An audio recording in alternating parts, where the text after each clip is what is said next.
7 de la mañana con 36 minutos, 7 con 36 minutos, en Punto Noticias a través de Radio Pichincha. Como lo anunciamos, está ya con nosotros nuestro primer invitado. Se trata del ex asambleísta y ahora parlamentario andino Virgilio Hernández, integrante de la Revolución Ciudadana. ¿Cómo está, Virgilio? Buenos días, qué gusto saludarle a los tiempos, bienvenido.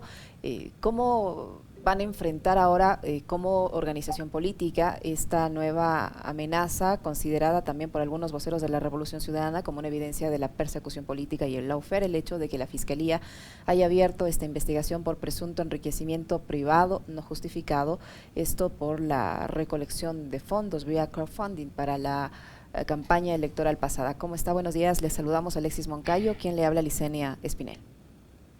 Muy buenos días, Licenia, muy buenos días, Alexis. Esto que ahora realiza la Fiscalía no es más de lo que yo he llamado esta lógica oligárquica que es poco a poco la característica del gobierno. ¿Y cuáles son los componentes de esta lógica oligárquica? Primero, esta conjunción entre poder y dinero. ¿Qué es lo que ahora pensamos los ecuatorianos? Que utilizó su dinero para poder adquirir poder político el actual presidente Guillermo Lasso. Y ahora utiliza el poder político para evitar que se haga cualquier investigación respecto de ese dinero, incluyendo que si esa investigación tiene o no que ver con temas tan serios como la evasión de impuestos. ¿Sí? Cosas como esas ahora se intenta evitar, es decir, utilizar el poder político para que se investigue cómo se utilizó ese dinero. Segundo, creo yo que es muy claro que se actúa en función de pequeños intereses, de pequeños clanes, incluso ahora familiares de un grupo muy reducido, por eso incluso el gobierno empieza a tener disputas con otros sectores de poder.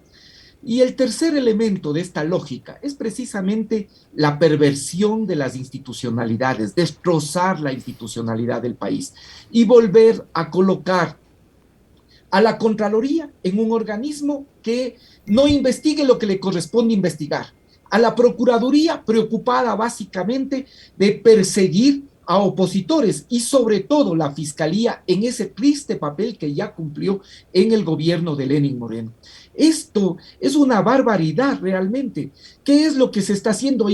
Abriendo, iniciando una indagación previa. Esto es importante poder explicarles a los amigos, amigas oyentes, que lo que estáis iniciando es una indagación previa. Esta etapa debería ser reservada, es decir, ni debería trascender. ¿Por qué? Porque efectivamente se está supuestamente investigando la comisión de un delito, ¿no? Y así como podría haber fundamentos para poder proseguir con esta indagación, también podría descartarse. Sin embargo, aquí, ¿qué es lo que interesa? Interesa publicitar. ¿Por qué? Porque básicamente esto es una amenaza para poder investigar supuestos aportes de campaña que no han sido auditados por las autoridades electorales. Es que ya realmente causa hilaridad. Todavía no hay auditoría de los gastos de campaña del Consejo Nacional Electoral, del Tribunal Contencioso, y sin embargo ya la Fiscalía interviene para decir que va a investigar enriquecimiento privado no justificado. Esto es un completo absurdo, es solo precisamente esto, el interés de amedrentar, el interés de decirles, si ustedes siguen procurando que se transparente, que se investigue esta denuncia muy seria del Consorcio Internacional de Periodistas, nosotros tenemos la Fiscalía y con la Fiscalía podemos incluso llegar a la destitución de sus asambleístas. De tal forma que esto es pervertir, y yo lamento realmente que las instituciones del Estado se presten para esa perversión. Por un lado, hay unas que les corresponde entregar información y no lo hace. La Contraloría, el SRI, la Procuraduría no entregan la información que se requiere en la Asamblea. Y por otro lado, la Fiscalía, que inició 20 días más tarde, 18 días más tarde, la investigación respecto de esta denuncia tan seria que es Pandora Papers. Sin embargo, ahora esa misma fiscalía, ni pronta, ni lenta, ni perezosa, inicia una investigación respecto a por supuestos aportes de campaña, por enriquecimiento privado, precisamente a quienes participaron en las últimas elecciones, en el caso de Andrés Arauz, o son actuales asambleístas que como bancada han venido llevando adelante esta investigación, que no es una investigación realizada por ningún sector político del país, sino por un consorcio internacional de periodistas. Es muy serio, muy grave esta perversión de las instituciones, y eso va confirmando precisamente esa lógica oligárquica, que luego el siguiente paso puede ser ya un autoritarismo mucho más claro respecto de el tratamiento del gobierno con actores sociales y políticos. ¿Cómo está, Virgilio? Qué gusto saludarle, buenos días. Un Buenos días. autoritarismo que podría llegar, por ejemplo, a, digamos, o tener la intención de anular y de proscribir políticamente a la Revolución Ciudadana. O sea, digo, intentos hubo, ¿no? No les dejaban inscribir las candidaturas, se les llevó al límite para poder inscribir. Se puso en tela de duda incluso la vigencia de la personería jurídica del movimiento Fuerza Compromiso Social. Ustedes tuvieron que buscar alianzas para poder estar en la papeleta. O sea, ya antecedentes hay. ¿Usted cree que la intención es anular a la Revolución Ciudadana? Es que cuando estas cosas suceden, uno puede dar cuenta de cómo inician, pero después uno ya nunca sabe cómo concluyen, cómo siguen. ¿Qué es lo que en este momento, creo yo, son las alternativas que tiene el gobierno? ¿Cuáles son las posibilidades, los escenarios que tiene el gobierno? Un escenario es acudir a la vía democrática, es insistir en los mecanismos que permite el Estado de Derecho, y por lo tanto reconocer que la Asamblea es el órgano de control político que tiene el país, precisamente para poder incluso investigar al presidente de la República, porque el presidente de la República es parte precisamente de los funcionarios del país, artículo 225 de la Constitución. Esa es la una vía. La otra vía es la vía del autoritarismo. Y con la vía del autoritarismo uno puede ver que lo que se presenta, o lo que de alguna forma las experiencias del propio Ecuador y de otros lados nos dicen, es que en primer lugar hay una creciente represión respecto de actores sociales y políticos que estén desalineados con la tesis del gobierno. Segundo, también hay básicamente este intento de sacar del juego a como dé lugar a quienes son opositores políticos.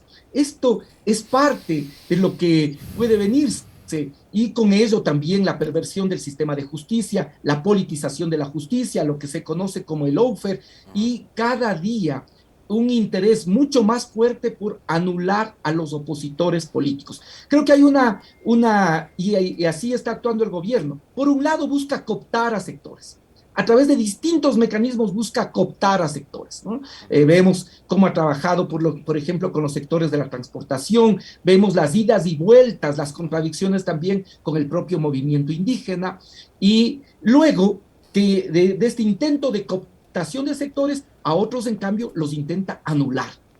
Y todo esto, ¿por qué está haciendo el gobierno? Está haciendo básicamente, y esto es lo complicado, mientras en el país hay tantos complejos problemas, tantos problemas tan delicados, el gobierno está haciendo todo esto, curiosamente, ni siquiera para defenderse, ni siquiera para defenderse. El gobierno tiene en este momento postergados todos los problemas del país, buscando ¿qué? Ocultarse. Esto es muy grave, y por lo tanto, todos aquellos que quieren que el gobierno salga de las sombras, ¿sí? ¿Qué es lo que hace? Amenazas y ahora, ¿Y por qué quiere ocultarse el gobierno? ¿Por qué tiene usted esa lectura? A ver, y me parece interesante, yo quisiera que nos explique por qué el gobierno en su estrategia busca ocultarse. Pero adicionalmente a eso, y usted hablaba hace un momento sobre la pregunta inicial que le planteaba Licenia, yo quisiera vincularle con, digamos, parte también de la estrategia de la comunicación, que son estas cajas chinas o cortinas de humo. Entonces, cuando salta lo de los Pandora Papers, que además es una investigación de un consorcio de 600 periodistas a nivel mundial, en el Ecuador nos ponen a hablar del sistema Sucre, ¿no? Nos ponen a hablar de que Arauz y a la Revolución Ciudadana les van a investigar ahora por el crowdfunding, ya no por el aporte supuestamente del Ejército de Liberación Nacional, que parecía ser más grave. Entonces, se van inventando cajas chinas, cortinas de humo, y de eso es lo que quiere ocultarse el gobierno, ¿o por qué quiere ocultarse el gobierno? Sí, es que efectivamente yo creo que aquí hay una serie de cosas que lo que intentan es procurar que el gobierno no aclare, porque lo único que efectivamente durante este mes y medio, desde que saltó esta denuncia del Consorcio Internacional de Periodistas de Investigación, ha hecho el gobierno es buscar no transparentar, sino quedarse en las sombras, buscar ocultarse. Y por eso, precisamente, mientras se oculta, otros realizan, digamos, comedias paralelas, intentando desviar la atención de los ciudadanos. Al mismo tiempo funcionan las instituciones presionando, amenazando, con un objetivo: que el gobierno quede en la opacidad, que las respuestas que le debería dar al país no se lo hagan. Esto es bien interesante. El propio gobierno, el propio presidente ha utilizado mucho esta metáfora de señalar en su momento a Leonidas Issa y a otras personas como utilizando la figura del Joker. Y algún momento él ha dicho que se parece, me parece que se parece a Batman, en que él se siente de alguna manera como Bruno Díaz, es decir, ni siquiera al Batman de Bruce Wayne, sino al Batman en blanco y negro, al de Bruno Díaz. Y yo creo que esto, pensado desde la lógica política, tiene mucha razón, porque todos los esfuerzos de este mes y medio es para que el gobierno, para que el presidente no vaya a la asamblea, para que el presidente no aclare esta grave denuncia, porque es una grave denuncia. Todos los esfuerzos son para ocultar ahora el informe de la comisión. Fíjese, ¿cuándo salió el informe de la comisión? El informe de la comisión salió el viernes anterior. Ajá. ¿Qué es lo que ha pasado esta semana? En la asamblea no se ha tomado ni en cuenta hasta ahora esto que de alguna manera genera la mayor zozobra en el país. Sin embargo, ahí está, en las sombras, en la gaveta de la presidenta de la asamblea, cuando es un tema que efectivamente tiene que tratarse, que tiene que toparse. Sin embargo, ahí está. ¿Y el gobierno qué es lo que ha hecho?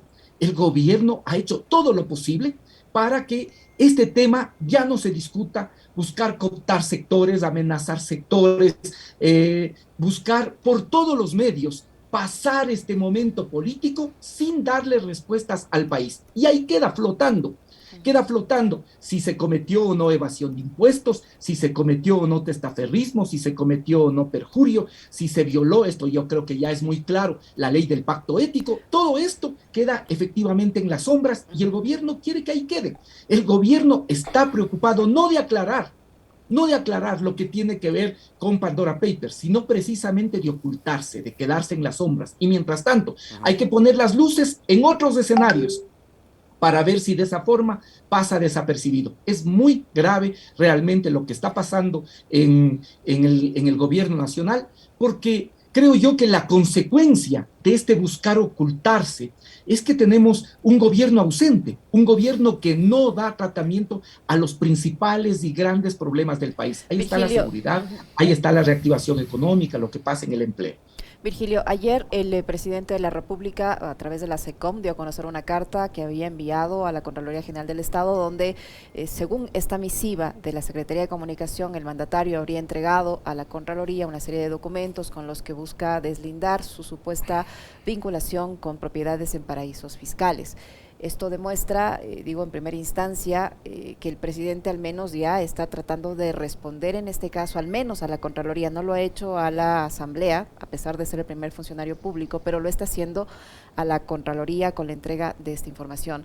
¿Este acto es suficiente para desvanecer las dudas que ya se han generado por las propias actuaciones del presidente, el hecho de no querer acudir a la comisión ni al pleno, a pesar de que él lo había ofrecido con anterioridad, el hecho de que ahora en los integrantes de esta misma comisión de garantías constitucionales que elaboraron el informe, dos de ellos, dos de Pachacutic específicamente, digan que fue cambiado el informe, que el informe no ha sido elaborado por la mesa, sino que lo llevó la asambleísta Cabezas, que fue elaborado, redactado fuera de la comisión, y a esto se suma el hecho de que un actor político, como el caso del señor Andrés Páez, exasambleísta, haya presentado también un acto urgente, una denuncia por presunta falsedad ideológica. ¿Cómo interpretar tanto la respuesta del presidente a la Contraloría, si esto es suficiente o no, para esclarecer estas dudas y estas otras dos casos, el caso de los dos legisladores de Pachacutic, del señor Quesada, y no recuerdo el nombre de la otra asambleísta, y el caso del señor Páez?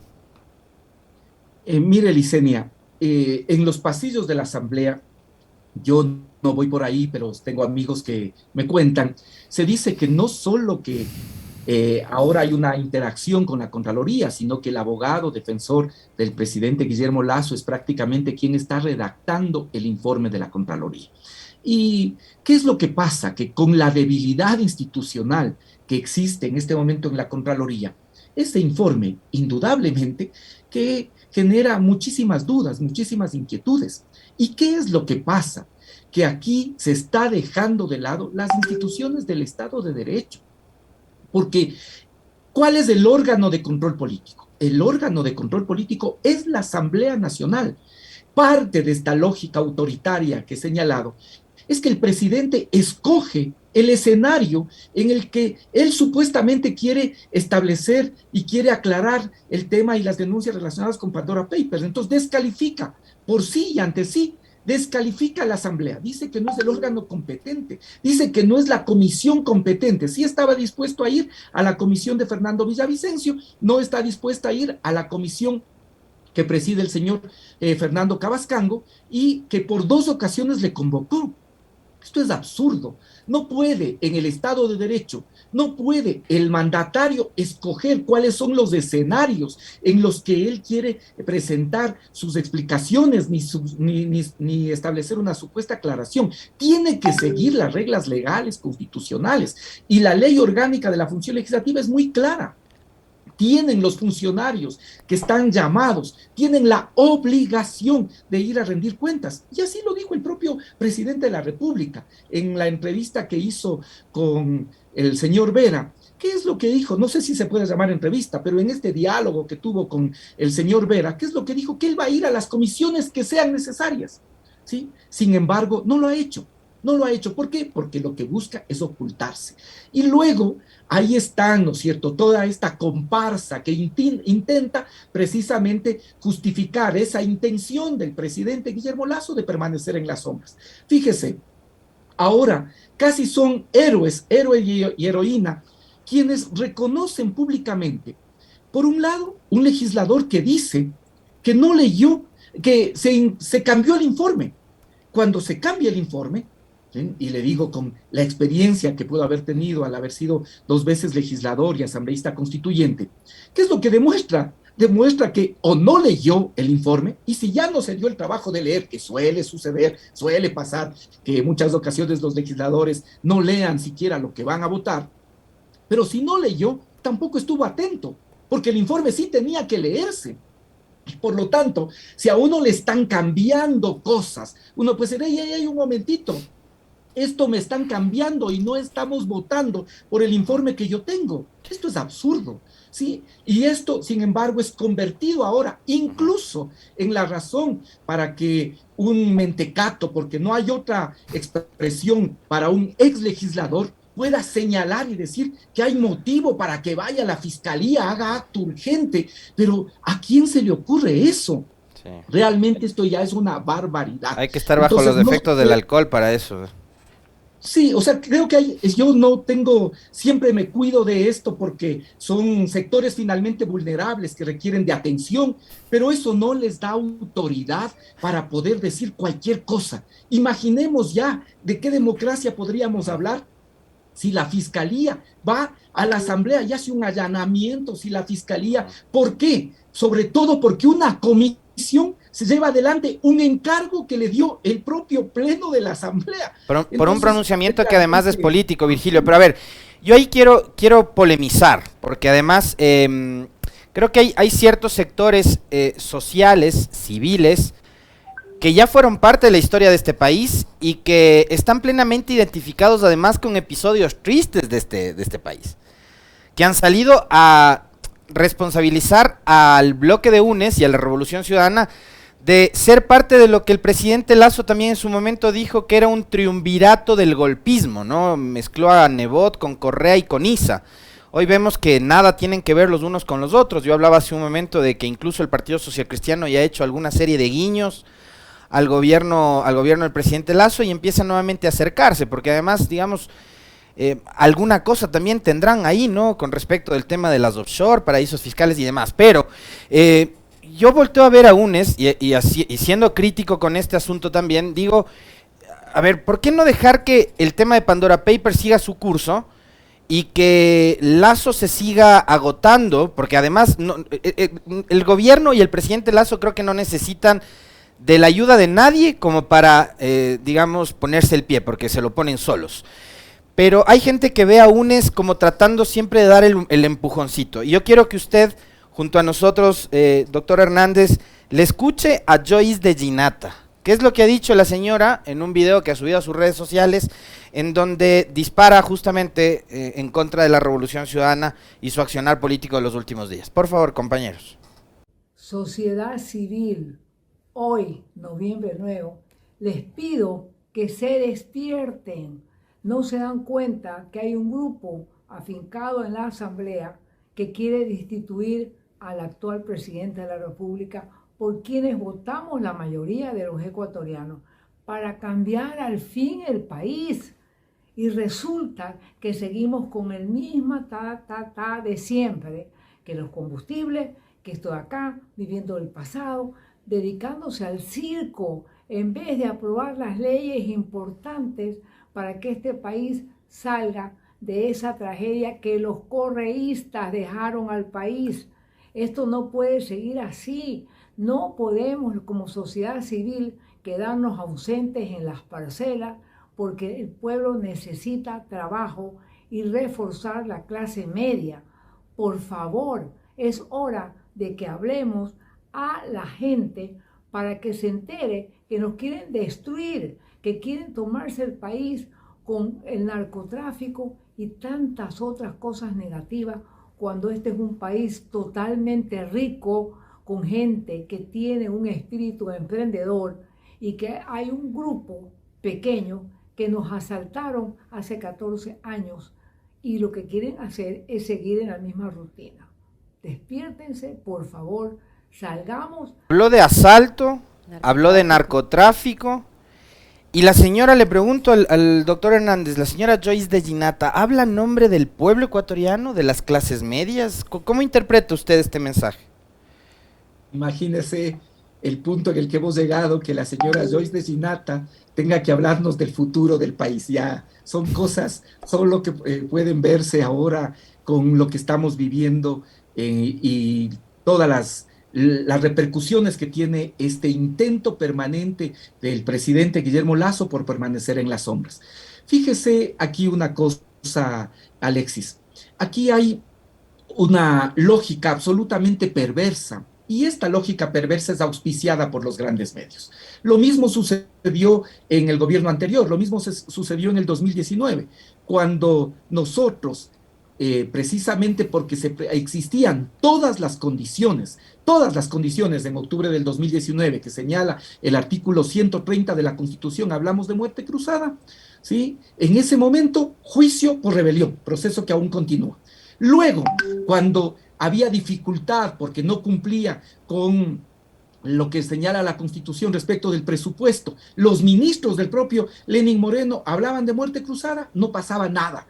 Ahora, hace un mes, la muerte cruzada era de alguna manera la especulación y lo que daban por hecho, y además llamaban a la muerte cruzada periodistas, analistas, constitucionalistas. La muerte cruzada era el ejercicio de la democracia. Varias veces la ministra de Gobierno, Alexandra Vela, amenazó y dijo que recurrirán a los mecanismos constitucionales. El presidente Guillermo Lasso dijo que está ya el decreto respecto de la muerte cruzada. Era un gran demócrata.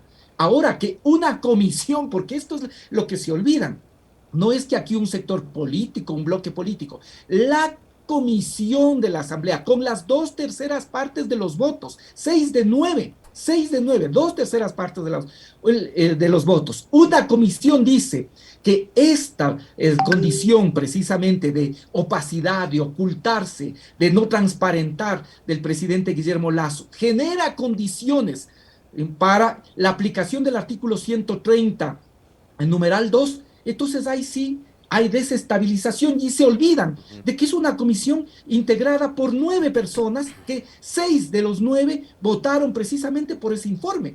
Y además, Incluso en las recomendaciones de ese informe, la comisión vuelve a insistir que el presidente venga a la asamblea y que las instituciones le entreguen la información que se requiere. Esto es absolutamente absurdo como se maneja. ¿Y sabe qué es lo grave de esto, Alexis, Licenia? Que mientras el presidente se oculta, mientras el presidente intenta que esto pase sin que se aclare efectivamente, porque las conclusiones a las que llega la comisión son bastante claras, que al parecer no solo que tenía efectivamente propiedades en paraísos fiscales en el 2017, sino que en el 2020, cuando intentó deshacerse, ahí en el 2020, no en el 2017, lo hizo a sus hijos. Esto es lo que parecería o dice el informe de la comisión, lo cual está prohibido por la ley del pacto ético. ¿Sí? Cuando la comisión llega a estas conclusiones y el presidente rehúye nuevamente el poder aclarar frente al país, ¿sabe qué es lo que pasa? Se deteriora muy gravemente el tema del poder y de la autoridad. Estuve revisando el otro día la acusación constitucional contra el presidente Piñera por la que votó el Congreso de Diputados. Y ahí, en esta acusación constitucional, hay una cosa muy clara, que citan al expresidente Patricio Aylwin, que no era ni socialista chileno, sino de la democracia cristiana. Él dice, voy a permitirme leer 2 líneas, dice, esa autoridad democrática supone una relación de confianza entre gobernantes y gobernados. Solo en la medida que el gobernante cuente con un respaldo de confianza, tiene verdadera autoridad. Y esa relación de confianza, indudablemente, solo se puede construir sobre la verdad y sobre bases morales. Esto es lo que dice la acusación constitucional que fue votada, y fue votada favorablemente, 78 votos a favor, 67 en contra, 3 abstenciones, por el Congreso chileno, ¿sí? Y esto es lo que efectivamente acá no se termina de entender, que se deteriora la autoridad presidencial. Y si se deteriora la autoridad presidencial, pierde precisamente esa posibilidad de gobernar. Como ahora que está en esta ley tributaria que exige nuevas cargas a los sectores medios, va a poder hacerlo cuando estos sectores que van a tener que pagar más van a decir, pero mientras a nosotros nos ajustan con los impuestos, hay esta idea de que el presidente evade impuestos. O mientras se sigue al pueblo ecuatoriano sacrificando con el tema de los combustibles que efectivamente están congelados, pero ¿en qué precio fueron congelados? Al mismo tiempo, en la ley tributaria, el propio presidente, no es que esto se introdujo en la asamblea, el propio presidente envía un proyecto de ley en que quiere liberar del pago de impuestos a las grandes herencias. Fíjese, cuando fue banquero, trasladó sus bienes a un fideicomiso, ¿sí? Y dijo, claro, mi mujer y mis hijos van a poder disfrutar de esos bienes previo al pago de impuestos. Eso hizo en su condición de banquero. Ahora que es presidente, ¿sí? En cambio, manda un proyecto de ley para que las grandes fortunas no paguen impuestos. ¿Cómo va a pedir efectivamente una norma así? Cuando queda la duda de que se está buscando beneficiar ya no siquiera a un pequeño grupo, sino directamente a su grupo familiar, o lo de la repatriación de capitales. Se paga ahora, pagan ahora 5.5% de impuesto para repatriar, pero queda prohibido, fíjese esto, queda el Estado prohibido de investigar el origen de esos capitales que se están repatriando. Es muy grave. Con esta falta de transparencia, con esta opacidad en la que quiere permanecer el presidente, pierde algo que es sustancial, que es el tema de autoridad. Y si se pierde autoridad, se vuelve cada día más difícil la posibilidad de gobierno. Y pierde además valor la palabra presidencial, doctor Hernández, porque además hemos visto cómo, no solo en este tema, sino en muchos otros, el gobierno y el presidente Lasso ha incumplido con los ofrecimientos de campaña. Han pasado menos de 6 meses, medio año de gobierno, y el presidente Lasso y su régimen han tenido un desgaste súper importante, muy fuerte. ¿Usted además considera que la lógica va a cambiar de lo que fue, digamos, de alguna forma también la política impuesta por María Paula Romo, por estos sectores vinculados a la ruptura. Yo sé además que la señora Alexandra Vela no es tan distante de la señora Romo, que más bien son muy cercanos. Se habló mucho y se especuló mucho con la estadía de María Paula Romo durante los días del consenso de Cusina acá en Ecuador y demás.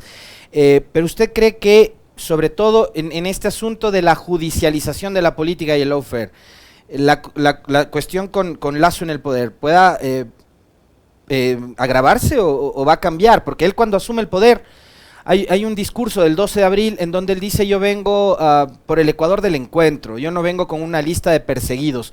Pero vemos que la Fiscalía sigue cumpliendo el rol político que le exigen los sectores vinculados al presidente Lasso y a quienes los llevaron al poder. ¿Usted cree que eso va a cambiar o que va a seguir tal cual? Mire, si es que efectivamente tenemos confianza en el Estado de Derecho, uno tendría que abogar por la independencia de las funciones. Pero claro, indudablemente, cada día hay más dudas de eso. Y efectivamente, con esta serie de actuaciones del presidente, deteriora la autoridad y deteriora también el valor de la palabra presidencial. Esto es muy grave. Ya le pasó a Lenín Moreno. Y miren, no solo dónde terminó Lenín Moreno, dónde está Lenín Moreno, en el basurero de la historia, sino también en dónde está el país. Eso es lo grave. ¿Dónde está el país? Y ahora, por ahí va precisamente el presidente Guillermo Lasso, que dice una cantidad de cosas y después se arrepiente de lo que él mismo dice, ¿sí? Ya le ha pasado en esta vez, cada vez que quiere aclarar lo de Pandora Papers, ¿no es cierto? Después termina retractándose o simplemente no hace lo que dijo que iba a hacer, ¿sí? Pero también con una serie de cosas que en este esfuerzo por desviar la atención, en esta serie de acciones para desviar la atención, dice. ¿Y sabe por qué es posible, además, este deterioro permanente de la autoridad presidencial? Porque hay medios de comunicación, los grandes medios de comunicación que solapan, ¿sí?, toda esta serie de incoherencias. Fíjese, aquí Ilicenia lo topó en su pregunta, el tema del narcotráfico. Señalar y decir que en el tiempo de Correa se entregó territorio al narcotráfico, ¿sí?, y queda dicho como que no se ha dicho nada. No hay precisamente estos grandes medios que son los que construyen la plataforma comunicacional del actual presidente, que le digan, a ver, pero aclaremos esto, porque si se entregó territorios al narcotráfico, ahí existió complicidad de las Fuerzas Armadas, pues, ahí existió complicidad de la policía, ahí existió complicidad del alto mando policial, ¿sí?, y militar. No, nada, todo esto queda como una cosa más para que vaya aumentando. ¿Y para qué? Para ir generando esta situación, para ir manteniendo en el inconsciente de la ciudadanía que esta situación, incluso lo de seguridad, es precisamente consecuencia del gobierno de Rafael Correa y no de la inoperancia que existe precisamente del presidente Guillermo Lasso para poder resolver y enfrentar los grandes problemas del país. O lo que pasa en temas de seguridad, ya culpar de la situación carcelaria a lo que se hizo en el tiempo del expresidente Rafael Correa es una barbaridad que no tiene ningún sustento. ¿Qué es lo que pasa en realidad? Que entre el poder de las mafias y la incompetencia del Estado en el Ecuador han decretado la pena de muerte, aunque la pena de muerte esté prohibida por la Constitución. Esta es la realidad. Y esto es posible, este deterioro de la autoridad de la palabra presidencial, solo es posible por la complicidad de los grandes medios de comunicación, que son los que efectivamente dejan que quede así en el claro oscuro tantas incoherencias que lamentablemente salen pronunciadas de la palabra del propio presidente de la República. Muchísimas gracias al doctor Virgilio Hernández, parlamentario andino e integrante de la Revolución Ciudadana, que ha estado con nosotros. Gracias, Virgilio, muy amable. Gracias a usted, gracias, Alexis. Muy amable, doctor. 8:09, una pausa, regresamos para